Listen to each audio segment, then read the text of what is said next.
Meu nome é Thales Violante, eu sou pastor da comunidade cristã Liceu.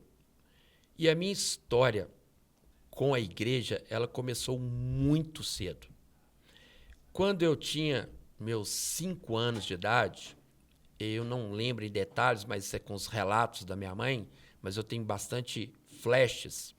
Eu tive uma enfermidade que agravou muito. Eu tive uma coqueluche muito pesada. E aí eu ficava tossindo a ponto de eu chegar a desmaiar. E aí foi descoberto que o meu coração estava dilatando. E aí foi levado a vários médicos e a situação estava muito crítica. E a minha mãe, num processo assim de desespero, né, que ela estava vendo que a situação estava muito crítica, ela recebeu o convite de uma amiga que morava na mesma rua. Falou com ela: vamos domingo no culto, vamos lá, vamos pedir para o pastor orar pelo seu filho, Thales, vamos lá.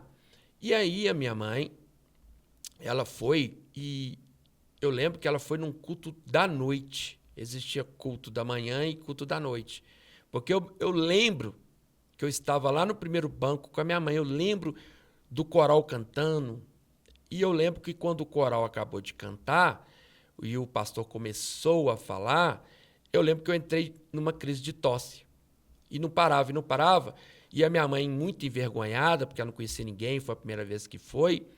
E, de repente, eu comecei a vomitar. E vomitei muito.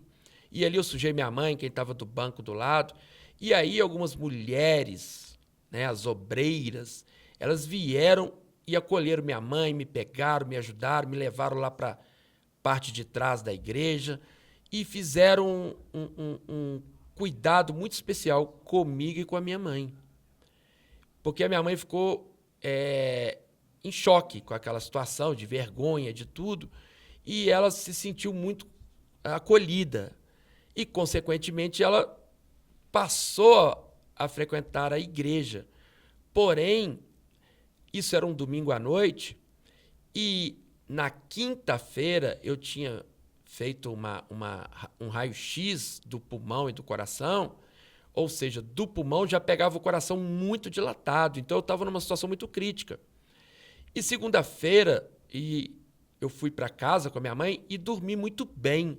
E a minha mãe viu que eu estava dormindo tão bem que segunda eu acordei até tarde. E minha mãe viu que eu estava muito bem na segunda-feira e não me levou no médico, nem na segunda, nem na terça, nem na quarta. E eu morava um quarteirão do hospital, tá? Em Belo Horizonte. Esse hospital, na época, chamava Hospital Santa Mônica. Hoje ele chama Hospital Belo Horizonte. E aí foi que o médico conseguiu, na ficha lá, o telefone da vizinha, que na minha casa não tinha telefone. E conseguiu comunicar com a minha mãe e já xingaram a minha mãe. O hospital xingou a minha mãe. A senhora é uma irresponsável, olha o menino, onde é que está o menino? Esse menino vai morrer. Aí minha mãe, muito assustada, levou para o hospital, me levou para o hospital. Chegando lá, fizeram raio-x e aí que veio um espanto, né? Que o coração estava normal, o pulmão estava normal, não tinha nenhum sinal da enfermidade. E isso impactou muito, mais ainda a minha mãe. E aí começou a nossa caminhada ali nessa igreja. Que a igreja não era longe da minha casa.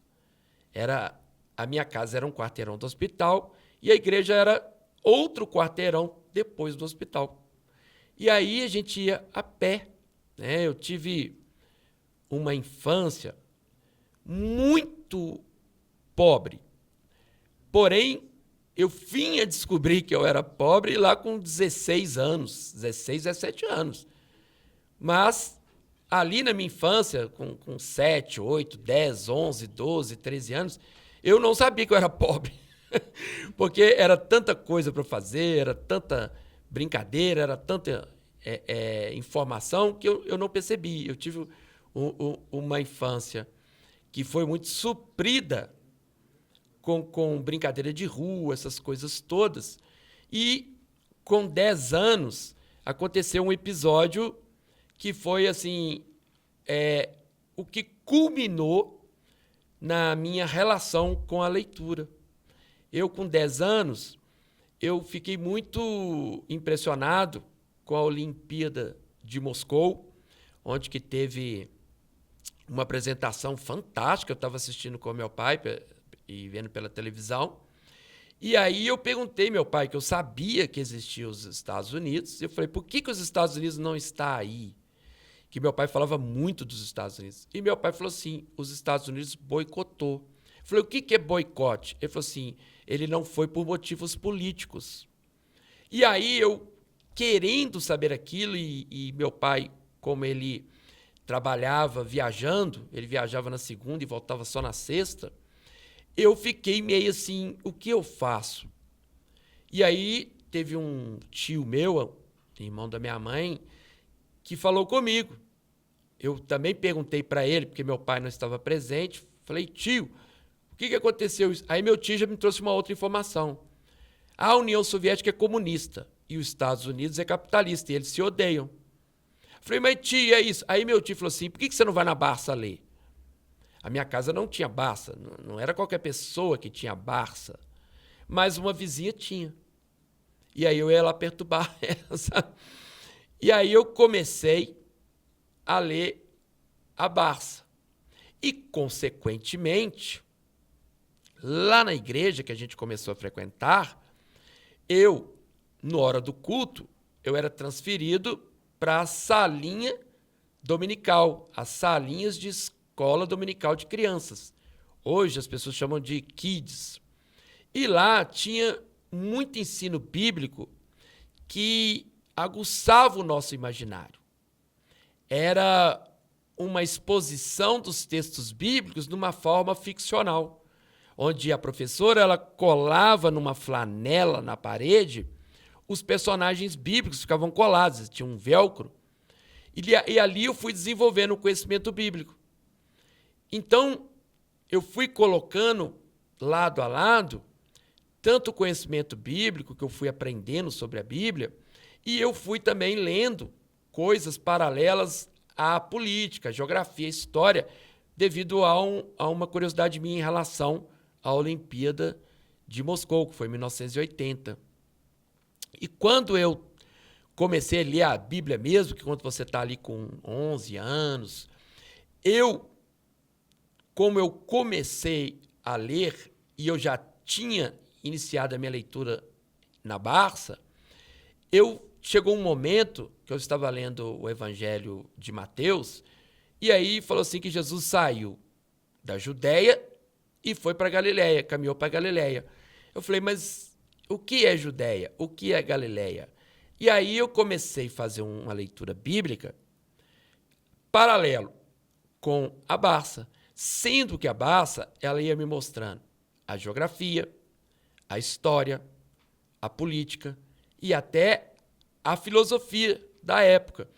Então, inconscientemente, ali, involuntariamente, eu fui atrelando ao conhecimento bíblico, essas informações paralelas, onde que eu já associava ao texto bíblico que era Galiléia, porque existia o Império Romano. Se era o Império Romano, porque a Galiléia era no sul, a Galiléia era no norte, a Judéia no sul, e tinha um rio, e o rio passava num relevo seco, aí eu ia estudar relevo. Então, quando chegava no fim do dia, que eu fazia esses estudos, era à tarde, eu tinha 4, 5 livros abertos sobre a mesa.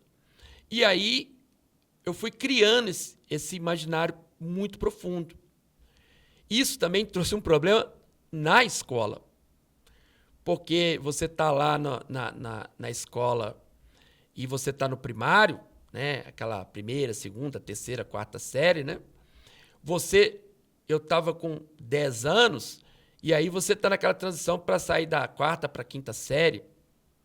E quando eu ficava na sala de aula, a sala de aula não me gerava tanto prazer quanto aquele momento ali à tarde, que eram os livros, mais informação. E isso acabou que a sala de aula ficou desinteressante. Eu não tinha interesse na sala de aula.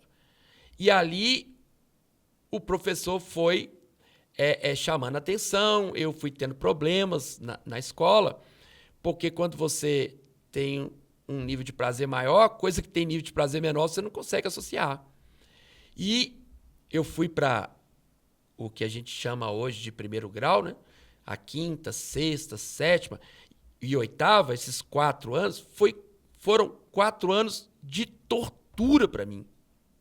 Porque eu estava num colégio muito simples, um colégio da rede pública, não tinha condições de estudar em colégio particular.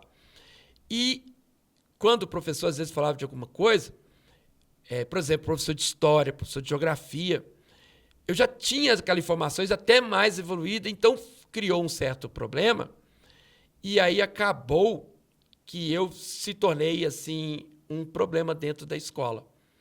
Sendo que quando chegou na 8ª série, e aí que eu fui descobrir que eu era pobre, que na minha infância eu não tinha descoberto que eu era pobre, o meu pai falou, olha, arrumei um emprego para você.